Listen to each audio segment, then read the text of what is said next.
Agar ishlayotgan bo'lsangiz, ishxonada nimalar o'zgaradi? Ishxonangizda, siz ishlab turgan ishxonada nimalar o'zgaradi?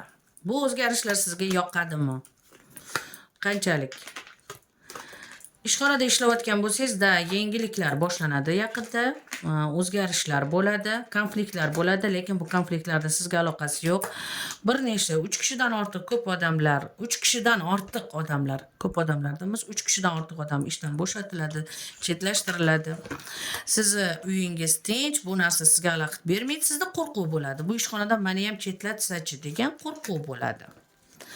Xo'sh, bu ishxonada o'zgarishlar hammasi ijobiy tomonga, ya'ni mehnatkash, layoqatli, soqqasi bor, puli bor, tanish bilishi borlar qoladi. Bu ishxonada qolasiz, siz bu ishxonadan uzoqqa ketmaysiz. Ya'ni bu ishxonadan sizni chetlatishmaydi.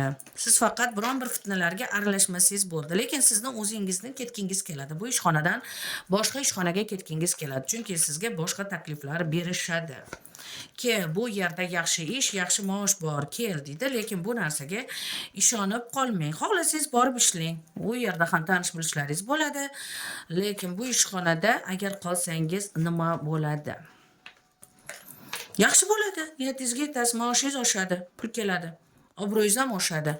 Bu ishxonada qolishingizni tavsiya qilamiz. Shoshilmang, fitnalarga sabrli bo'ling, konfliktlarga, mayda-chuyda, boshliqni yomonlaydigan joylar yoki rag'batlantirilmagan holatlarda umuman aralashmang. Faqat chetroqda yurishingiz kerak, aralashmang. Shunda siz hammasi joyida bo'ladi. Bu ishxonada qolsangiz, bu ishxona sizning barakangiz. Hozircha bu ishxonada qolganingiz ma'qul.